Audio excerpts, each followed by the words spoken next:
Donc je suis allée vers l'homéopathie, une antihistaminique homéopathique qui m'a permis en fait de pouvoir pallier à ces effets secondaires à tous les produits auxquels j'étais intolérante. Le chemin avançant, les effets secondaires étaient de moins en moins forts, étant donné que j'avais plus ce nickel dans le corps qui m'intoxiquait et qui me mettait en inflammation totale. Et il y a un jour, j'ai rencontré une amie, me dit il faut absolument que je te fasse un soin quand on se voit. Et j'en avais tellement fait que j'avoue que j'ai pas spécialement fait un effort précis pour pouvoir. Et puis à chaque fois qu'on prenait rendez-vous en fait et qu'on essayait de se voir, il y avait toujours un empêchement qui faisait qu'on pouvait pas se voir. Fallait quand même bien 1 heure et demie, voire 2 heures, hein, et puis un petit peu de papotage à côté parce qu'on se voyait pas souvent pour faire cette séance. Et je l'ai pas fait tout de suite. J'ai fini par la faire il y a 1 an et demi. Ouais, 1 an et demi. J'ai fini par faire une séance de cette méthode, la méthode JMV. Je vous en parle dans d'autres, vidéos. Et de me rendre compte qu'en fait, je vous parle depuis tout à l'heure d'intolérance ou d'allergie, que j'étais intolérante à beaucoup de choses. Si je vous faisais la liste là, je triplerais la longueur de la vidéo. En l'occurrence, mon hyper-réaction à la vitamine C était parce que j'étais intolérante à la vitamine C.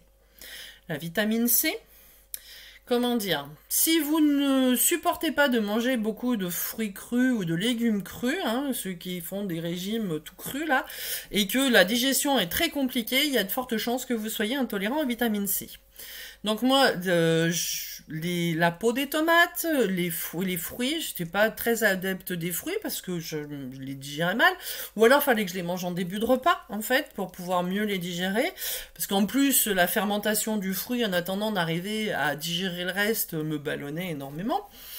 Du coup, enfin bon, toutes ces petites choses-là, je les ai appris au fur et à mesure. Et elle m'a fait plein de tests. Elle pouvait me tester plein de choses, en fait. Bon, on rééquilibre déjà des choses basiques, l'acide basique, des choses comme ça, les neurotransmetteurs. On regarde les énergies aussi en fonction des lieux, parce qu'il y a des lieux, on n'est pas fait pour vivre dans ces lieux-là.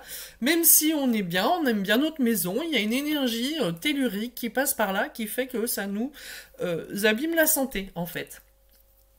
Plein de choses nous abîment la santé dont on n'a aucune idée. Alors, par exemple, vos chers canapés en cuir, si depuis que vous avez un canapé en cuir chez vous, votre santé s'est détériorée, dites au revoir à votre canapé en cuir. Hein, il y a de fortes chances que votre canapé en cuir soit à l'origine de vos problèmes de santé. Non pas le cuir, non pas le canapé, même s'il est très confortable, les produits qui sont utilisés pour traiter le cuir et faire en sorte qu'il vive pendant au moins 20 ans sous vos fesses, hein, pendant que vous vous relaxez, sont très toxiques à la santé et en fait sont présents dans le cuir. Et quand vous êtes assis sur votre canapé, il y a un transfert de ces produits sur vous et que ces produits vous intoxiquent. Voilà. Hein, donc, ça, déjà, bon, moi j'ai pas de canapé en cuir. Déjà, c'est bien, j'ai un canapé en tissu. Quand j'ai eu les moyens de m'acheter un beau canapé, je l'ai préféré en velours que en cuir. Déjà, j'avais pas ce problème-là. Mais j'avais un problème qui était grandissant et qui était un petit peu très dérangeant. Parce que c'est à l'époque quand même où on a déménagé souvent. C'est que je ne pouvais pas boire l'eau d'une autre région que la mienne. Déjà, consommer de l'eau plate toute seule, j'aimais pas. Il fallait toujours que je mette quelque chose dedans. Le goût de l'eau me dérangeait. Alors après, on va te dire, ouais, c'est parce que t'es accro au sucre, t'es accro à machin, t'es accro à un truc. Non, le goût de l'eau, j'aimais pas. L'eau, pour moi, a un goût. Voilà. C'est comme le verre dans les légumes, ça a un goût et je n'aime pas. Et du coup, on s'est rendu compte avec les tests, en fait, que j'étais intolérante à l'eau. Eh oui, on peut être intolérant à l'eau. On peut être intolérant à quelque chose dont on a besoin et qui est vital pour nous. Et donc, du coup,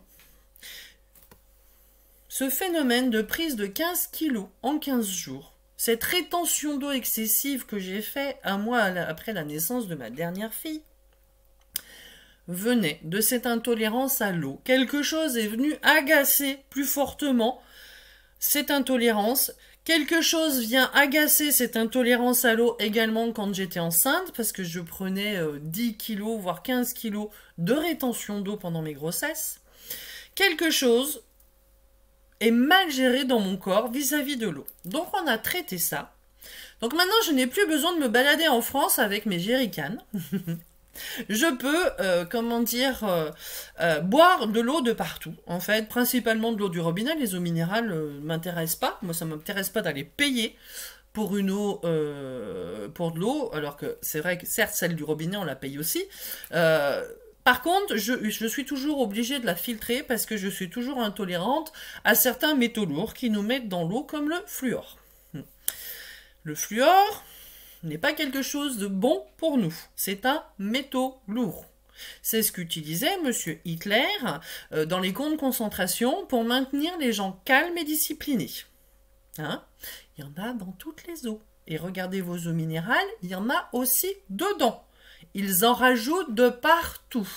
Ils vous ont fait croire que c'était bon à votre santé, ça ne l'est pas.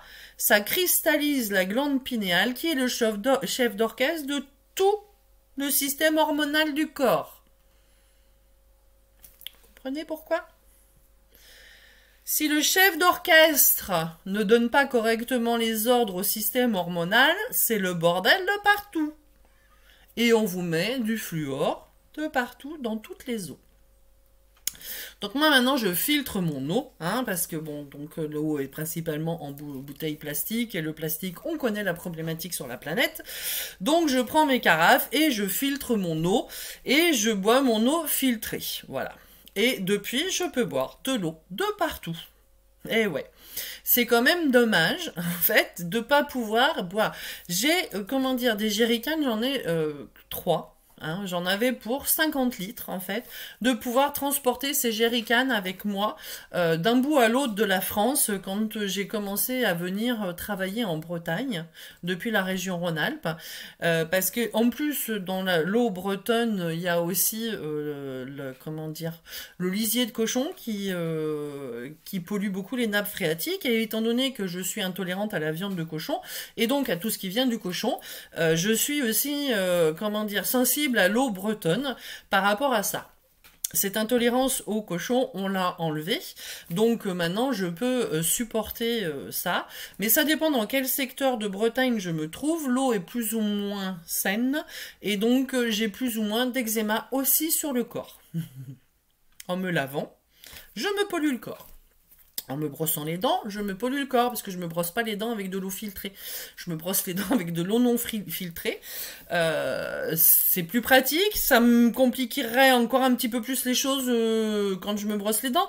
Mais va peut-être falloir que j'en passe par là, parce que là, ça fait quelque temps que j'ai de nouveau des enflements, j'ai le corps sous tension, et je sens que l'eau revient et redevient problématique. Donc, il faut que je trouve par quel moyen cette eau est problématique. Est-ce que c'est l'eau dans l'endroit où je me trouve, parce que c'est depuis que je suis dans ce gîte, en espérant que le prochain déménagement dans 15 jours, s'il y a un changement, bah c'est cool.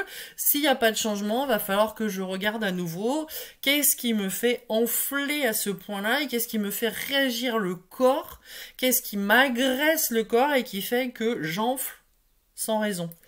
Parce que entre le moment où j'ai pris conscience de toutes ces choses-là, donc en 2013, quand j'ai arrêté les produits laitiers, j'ai arrêté aussi toutes les protéines mammifères. En fait, je ne mange plus que du poulet ou du canard, et éventuellement un petit peu de saumon.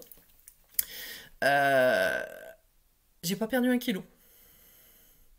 Je ne mange plus que des légumes. Voilà. Les féculents, je dois en manger 1 à 2 fois par mois. Les légumineuses, à peu près pareil. Les légumineuses ont quasiment disparu de mon alimentation. Et je ne perds pourtant aucun kilo. Je me nourris aussi de prana, c'est-à-dire que la plupart du temps, je déjeune pas le matin. Alors, il y en a plein qui vont me dire, c'est pas bon de pas déjeuner le matin. C'est pas vrai. C'est pas vrai que c'est pas bon de pas déjeuner le matin. On peut rester sans manger et sans boire pendant des jours, des mois, des semaines. C'est un travail sur soi, c'est une mise en place d'une énergie pranique qu'on utilise déjà, hein. Mais voilà, donc toutes ces intolérances, toutes ces agressions du corps ont fait que mon corps a enflé et enfle à chaque fois qu'il est agressé. Et donc tous les gens qui mangent les produits auxquels ils sont intolérants enflent. Certains maigrissent. Je vous avouerai que je les envie un petit peu, hein, tout petit peu. Et certains enflent comme moi.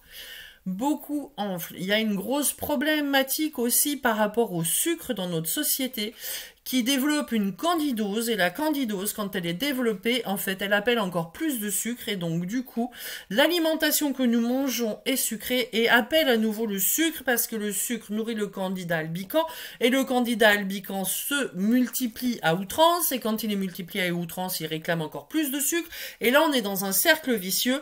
Moi j'ai supprimé, l'autre jour, bon, petite anecdote, j'étais dans un magasin de sushi, et la personne me demande ce que je veux comme sauce. Et la sauce pour les sushis, il y a de la salée ou de la sucrée. Et donc, moi, j'ai l'habitude de prendre la sucrée, voilà.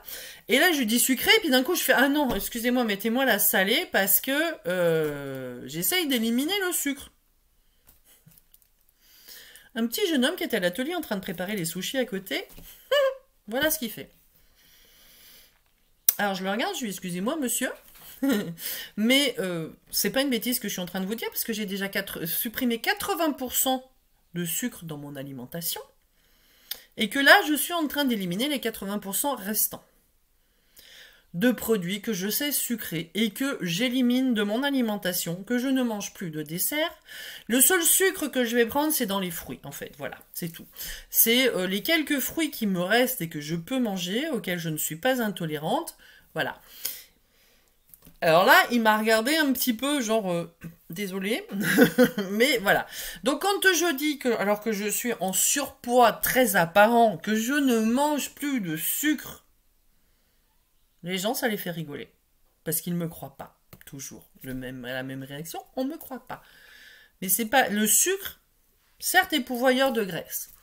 J'en ai mangé beaucoup dans ma vie. Mauvaise métabolisation du foie, hein. J'ai un foie, je sais, qui est problématique. Ça, je l'ai toujours su.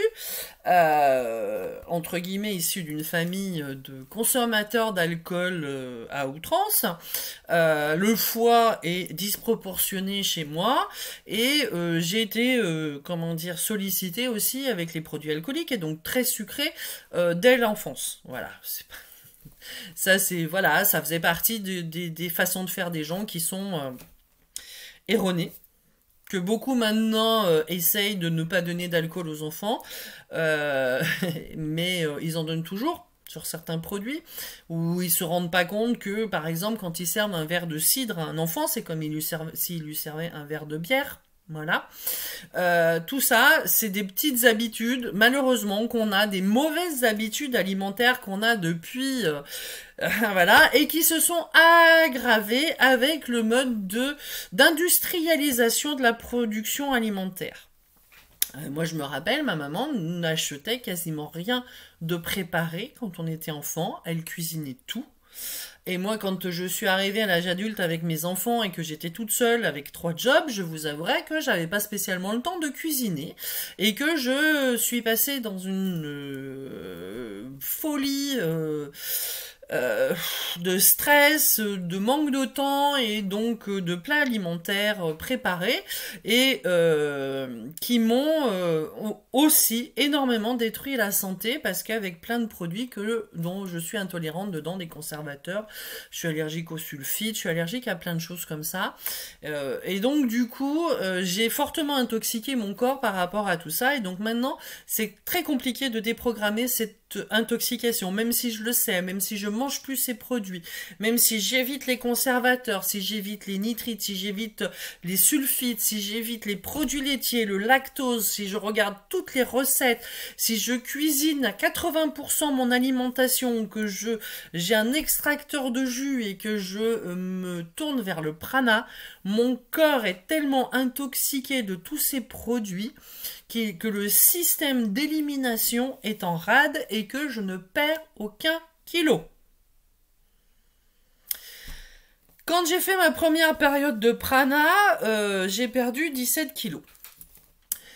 Mon mari en a perdu 15, lui en 15 jours, et moi j'ai perdu 17 kilos en 1 mois et demi. On n'a pas fait pour ça. Le corps s'est régulé de lui-même, tant mieux, ça a fait du bien.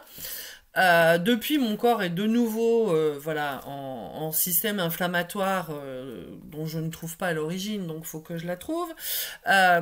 Mais c'est marrant parce que les gens disent à mon mari, ah bah toi arrête de maigrir, c'est bon, tu peux plus que perdre un os maintenant, hein, donc arrête de maigrir. Et moi il me regardait, il me disait par contre toi tu peux continuer, ça te fait du bien.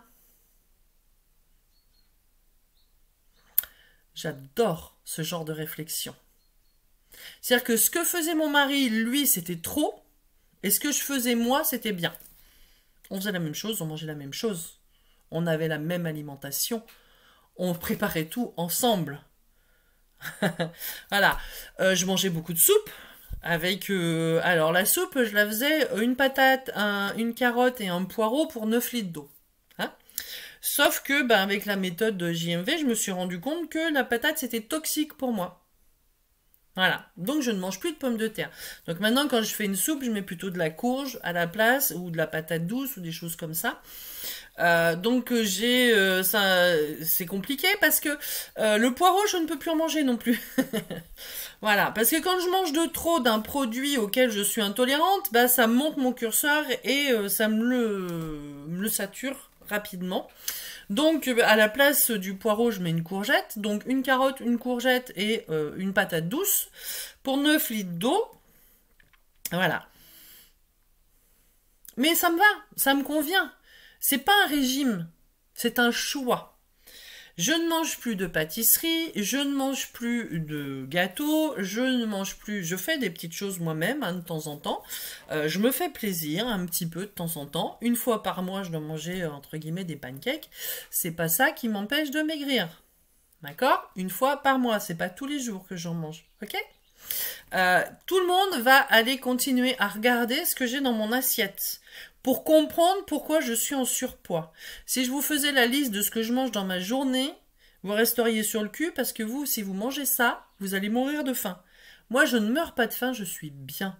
Le problème, c'est que mon corps, il y a toujours des petites choses qu'il ne tolère pas, qu'il n'accepte pas et qu'il le met en inflammation.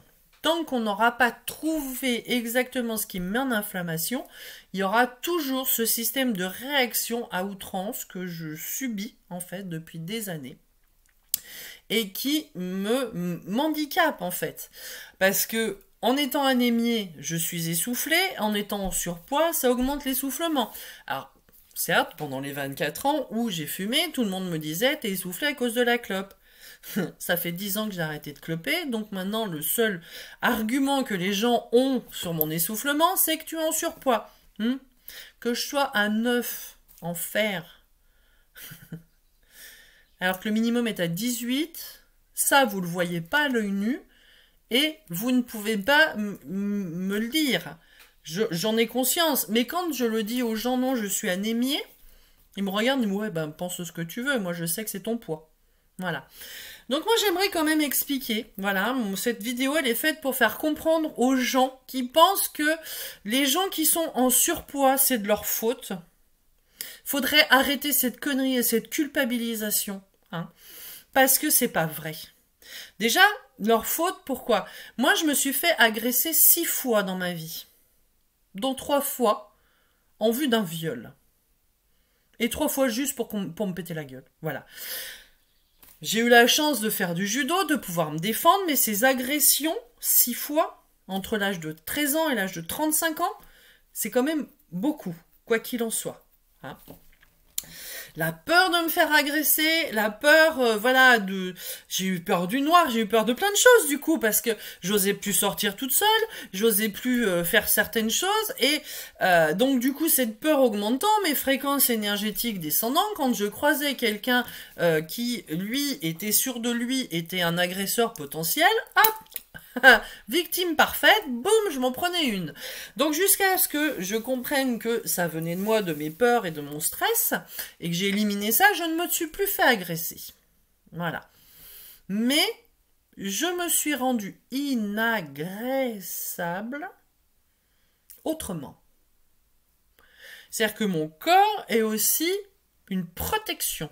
C'est-à-dire que avec nombre d'hommes ont eu une attirance pour moi par rapport à, non pas mon corps, mais ma capacité, mes échanges, mes connaissances, ma bonhomie, mais voilà, le fait que je sois joyeuse, que je sois conviviale, que je sois une personne tolérante, ouverte d'esprit, sympathique, avait une attirance pour moi et ne passait pas le pas à cause de mon embonpoint. Je me suis fait agresser verbalement aussi à cause de ça, un nombre de fois incalculable, parce que ces hommes-là ne comprenaient pas l'attirance qu'ils avaient pour moi, étant donné que je les attirais pas du tout physiquement, mais qu'ils avaient quand même, ils m'aimaient bien, mais ils savaient pas pourquoi, moi je le savais.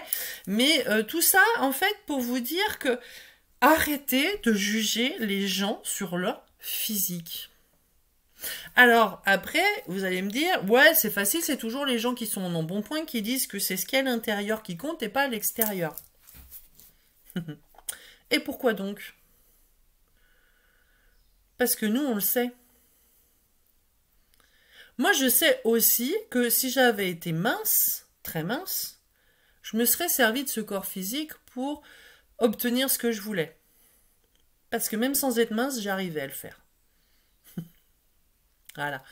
Je me suis servi de mon corps de femme à plus d'une reprise pour obtenir ce que je voulais. La petite carotte.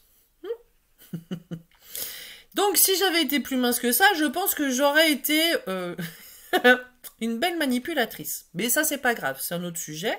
Mais qui m'a pendant longtemps aussi bloqué pour perdre du poids. Parce que je voulais pas être une personne comme ça, et donc du coup, voilà. Maintenant, je sais que je ne serai pas une personne comme ça. L'âge arrivant, le système hormonal aussi, en ce moment, les hormones aussi, il est sympa les hormones. J'ai oublié de vous en parler, les hormones. C'est une plaie, ces hormones. Et combien vous utilisez de perturbateurs endocriniens par jour? Déjà donc, le fluor dans l'eau, tous les jours. Dans les produits de beauté, dans les crèmes, dans tout ça, vous avez des perturbateurs dans les produits ménagers, vous avez des perturbateurs endocriniens dans les tablettes de votre lave-vaisselle, dans votre produit vaisselle, vous avez ça dans vos crèmes, dans vos soins de peau, vous avez ça dans vos shampoings, vous avez ça de partout. Pourquoi? Parce que le système endocrinien, c'est lui qui fait circuler les informations dans le corps. Et ils le savent. Ils le savent et c'est fait exprès pour que vous ne soyez pas en bonne santé. C'est fait exprès. Alors là, en ce moment, dans le gîte où je suis, j'ai la télé. Ça faisait 2 ans que je ne l'avais pas regardée. Et je vous avoue que je suis consternée par les pages de pub qui passent. Mais consternée. L'utilisation qui est faite de votre envie de changement pour vous pousser à continuer à consommer les mêmes choses qu'avant, en vous disant « Maintenant, fais attention ». Avant, on s'en foutait, on le savait. Mais maintenant, que vous le savez, on est obligé de faire attention. Mais on vous le dit qu'on fait attention parce qu'on veut vous garder comme client. Moi, je ne me sers plus dans ces magasins. Je refuse d'aller sur la grande consommation. Dans ces magasins, moi, je vais sur des produits frais. Je vais sur des produits non industrialisés. À 90%, mon alimentation est faite de produits non industriels. Il y a certaines choses que je ne peux pas encore, parce que je ne suis pas chez moi et que je suis en itinérance et que je ne peux pas encore faire moi-même, mais vu que de toute façon on se dirige vers le prana avec mon mari, on n'aura plus à consommer ces produits-là. Et ce sera un vrai bonheur. En attendant, j'essaye de prendre les choses les plus saines possibles, et c'est pas parce que c'est du bio que c'est sain. Parce que regardez sur vos étiquettes, il y a du lactose de partout, il y a les mêmes recettes en bio, alors sous prétexte que les aliments utilisés sont bio, c'est meilleur à la santé. Non, quand il y a du lactose, c'est pas bon à la santé. Le lactose, c'est du sucre, et le sucre, ce n'est pas bon à la santé. Qu'est-ce que vient faire du sucre dans des sauces tomates? Ah, il y a un autre truc aussi, où ils mettent du lait. Et je suis sûre que 80% des gens qui vont regarder cette vidéo vont tomber sur le cul quand ils vont le savoir. Les poulets mangent du lait. Pas les poulets de base. Les poulets de qualité. Les poulets labellisés. Les poulets de Bresse en font partie. Les graines qu'on leur donne à manger sont préalablement trempées dans du lait. Dans quel monde, sur quelle planète, dans quel cours de biologie, d'ST2S ou de tout ce qu'on veut, on nous a dit que le poulet, ça mangeait du lait. Moi, j'étais malade avec certains, parce que j'ai augmenté la qualité des produits que je mange. Donc, il y a certains, et que je mange plus que de la volaille, certaines volailles qui me rendaient malade. Je comprenais pas.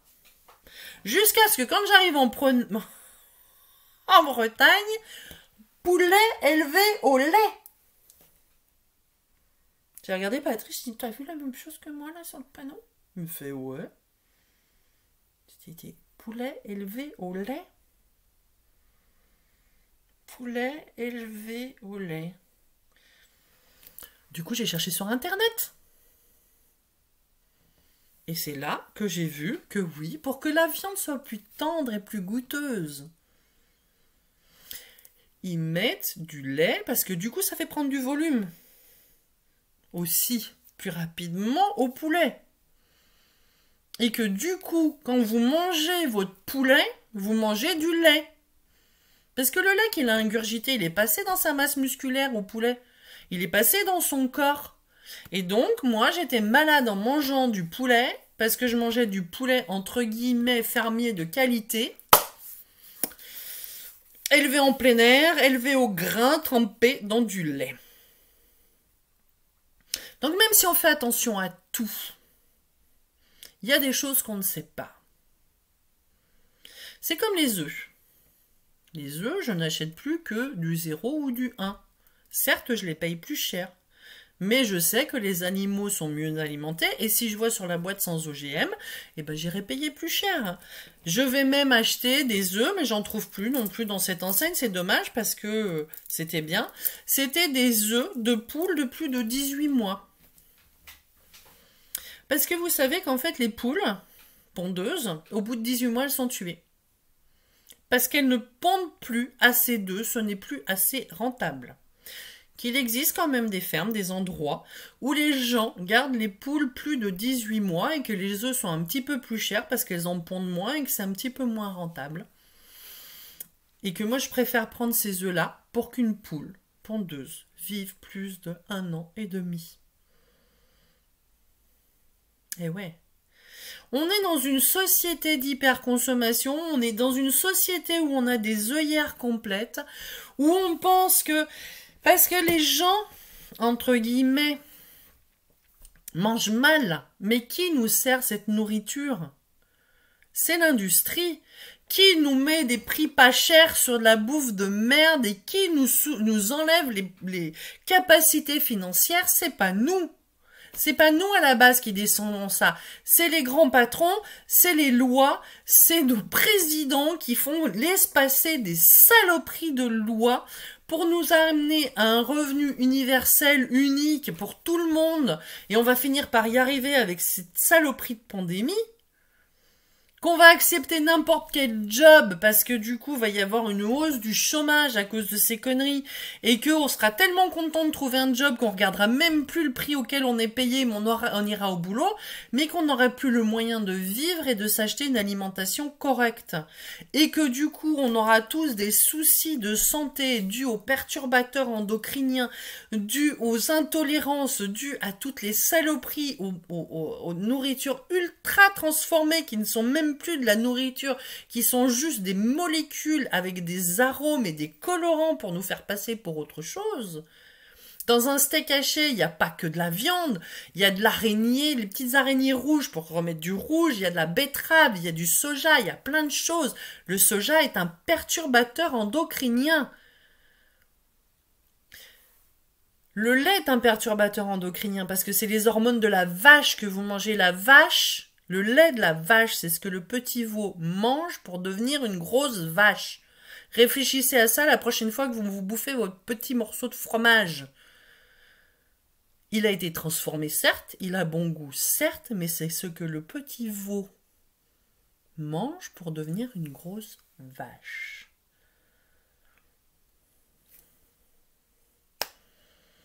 Quand j'ai entendu la première fois cette phrase, j'ai été choquée. Vous l'avez peut-être été, là.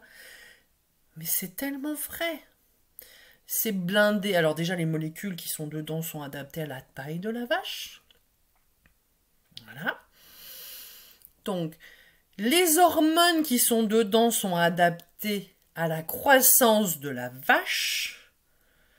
Et on ne parle pas des antibiotiques pour qu'on donne sans que les bêtes soient malades, ou même que les bêtes soient malades et qu'elles mangent des antibiotiques, vous les retrouvez dans le lait de la vache. Et avec les hyperproductions, le non-respect de l'animal, le non-respect des conditions d'hygiène, les quantités de choses, la rentabilité et tout ça, les animaux sont tous malades. Les animaux, ils sont tous pas bien. On leur a donné à manger de la viande aux vaches, elles sont devenues folles, elles ont déclenché la maladie de Creutzfeldt-Jakob. Une vache, c'est fait pour bouffer de l'herbe, c'est pas fait pour bouffer des carcasses de vaches mortes. Quand vous aurez compris tout ça, vous comprendrez pourquoi notre corps est en saturation complète.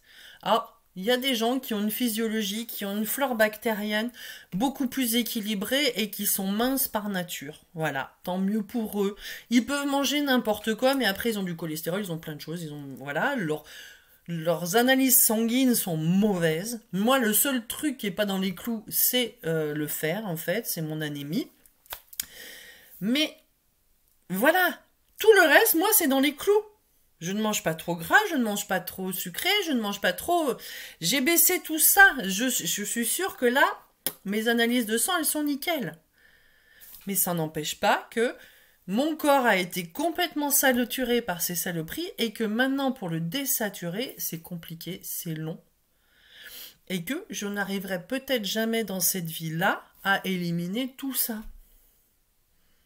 À éliminer la saturation de mon corps, à éliminer cet enflement permanent de mon corps, cet eczéma, c'est toutes ces choses, ces réactions qui ne sont pas normales. C'est de l'herpès aussi, l'herpès qu'on a sur les lèvres, hein, les boutons de fièvre, les choses comme ça. Ils apparaissent quand on est fatigué, quand on n'est pas bien, quand on a une hygiène de vie qui est pas top et quand on a quelque chose à dire, voilà. Tous ces facteurs cumulés fait que ça explose en permanence quelque part dans le corps, il y a une explosion, les douleurs, les fibromyalgies. Il n'y en avait pas avant des fibromyalgies. Pourquoi il n'y en avait pas? Parce que les aliments ont été tellement transformés que le corps n'arrive plus à les digérer et que ça crée une inflammation du système. Allez, à 80%, c'est les produits laitiers au gluten, hein, la fibromyalgie. Donc si vous réglez cette intolérance ou si vous supprimez ces produits-là de votre alimentation, vous n'aurez plus de fibromyalgie. Voilà. Tout simplement. Le psoriasisme, c'est le candidat albicans. Tout ça, en fait, ces maladies peuvent être éradiquées. Éradiquées. Juste en prenant soin de nous, en sachant à quoi on est intolérant, à quoi on ne l'est pas. Si vous mangez une pomme tous les jours et que vous êtes intolérant aux pommes, ça va peut-être pas vous rendre malade tous les jours, ça va peut-être pas vous donner une diarrhée derrière, ça va peut-être pas vous donner un ballonnement. Mais si vous êtes intolérant aux pommes et que vous en mangez une tous les jours, vous allez agresser votre corps tous les jours avec cette pomme. Il faut savoir à quoi on est intolérant, à quoi on ne l'est pas. Et les gens qui vont me dire comme ça, me répondre, il y en a beaucoup qui me disent « moi je suis intolérant à rien », c'est pas vrai. Je vous crois pas. Je vous crois pas, on a tous des intolérances à quelque chose, mais on ne le sait pas. Donc je vous conseille, moi, d'aller voir quelqu'un qui pratique cette méthode, la méthode JMV dont je vous ai parlé tout à l'heure, et qui va vous dire si vous êtes intolérant à quelque chose ou pas. Si vous avez une carence, déjà, vous êtes intolérant à ce dont vous avez la carence. Si vous êtes en excès de quelque chose, vous êtes intolérant à ça. Moi, je suis intolérante à l'eau. Je garde l'eau. Des personnes qui sont intolérantes à l'eau vont pas la garder. Vont manquer d'eau. Vous voyez ce que je veux dire? Vous êtes intolérant au fer. Moi, je suis anémiée en étant intolérante au fer. Si vous êtes intolérant au fer, vous pouvez être en excès de fer dans votre corps. Vous êtes intolérant à la vitamine D, vous êtes en carence de vitamine D. Vous voyez ce que je veux dire? Si vous avez une intolérance, soit vous êtes en carence, soit vous êtes en excès dans votre corps. C'est pas plus compliqué que ça. Donc, moi, je vous souhaite d'être intolérant à rien. Mais je le sais avec l'expérience, je le sais avec les techniques que je pratique, je le sais par mon expérience personnelle que on est tous intolérants à quelque chose. Et quand on est intolérant à quelque chose, notre corps nous le réclame. Il a un problème pour le gérer, mais si ça a créé une carence, il va en réclamer parce qu'il est en carence. Et il sait que la carence, c'est pas bien. Donc, il va vous réclamer.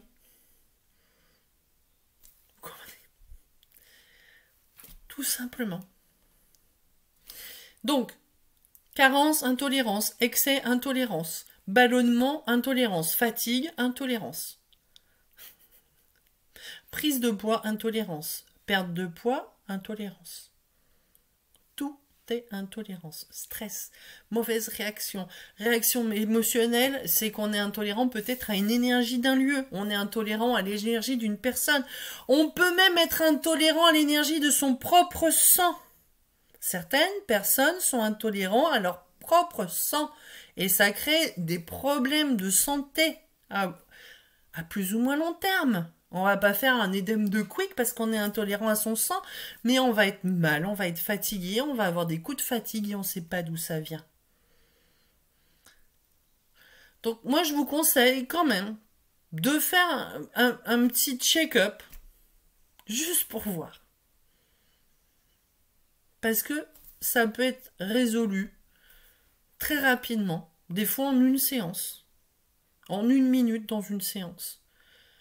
Des fois en plusieurs séances, ça dépend si l'intolérance est haute ou pas. Si on est intolérant à 100% à quelque chose, pour revenir à 0, ça va prendre un petit peu plus de temps que si on est intolérant à 10%. Si on est intolérant à 10%, on va pas avoir des effets sur le physique exponentiels à chaque fois qu'on va en manger, mais on va avoir une agression perpétuelle d'un aliment peut-être qu'on aime bien et que le corps nous réclame. Parce que lui, il a du mal à gérer une information qui est dedans. Voilà, j'espère que j'ai été suffisamment claire sur tout ça. Ah oui, juste petite info par rapport au sucre. L'hyperactivité des enfants, c'est dû au sucre. Stoppez le sucre, ils seront moins hyperactifs. Et puis après, il y a des maladies plus compliquées qui sont, par exemple, l'autisme. On sait maintenant que les vaccins, même si c'est pas reconnu par l'État, par les médecins, par tout ça, ils veulent pas le reconnaître, mais ils le savent, que les vaccins créent de l'autisme. Pourquoi? Parce que les enfants sont intolérants à ce qu'il y a comme adjuvant dans le vaccin. Et c'est souvent aux métaux lourds. Faites faire une séance ou deux à vos enfants qui sont autistes. Alors, Ça peut se faire par transfert, les séances. Hein. On ne peut pas toujours faire des séances à des enfants autistes, hein, des séances de soins. Surtout que là, il faut toucher, il faut calibrer, il faut faire des petites choses. Juste, si vous ne me croyez pas, c'est pas grave. J'ai l'habitude. Je sais qu'il y a plein de gens qui vont regarder cette vidéo qui vont pas me croire. Essayez. Allez voir. Regardez. Peut-être pas obligé de venir me voir, moi. Pas de souci. Il y a plein de gens en France qui font cette technique. Mais vérifiez. Qu'est-ce que vous avez à perdre? À part d'aller mieux. En tout cas, je vous souhaite à tous d'aller bien, de vous accepter comme vous êtes, d'être heureux. Parce que moi, je m'accepte comme je suis, mon mari m'accepte comme je suis, on est heureux, je suis heureuse, je suis pleine de joie, je suis des fois fatiguée, de mauvais poils, comme tout le monde, mais la base, c'est que je suis heureuse, joyeuse, conviviale. J'adore faire des câlins aux gens, j'adore échanger, j'adore discuter. Des fois un petit peu trop, me diront certains, mais je m'en fous. Je suis comme ça. Et je vous aime tous, et aimez-vous vous-même. Comment voulez-vous que les autres vous aiment si vous ne vous aimez pas? Moi, je m'aime, et je vous aime tous. Je vous souhaite une très très très très bonne journée, pleine de soleil, pleine de joie, et pleine de partage. Au revoir.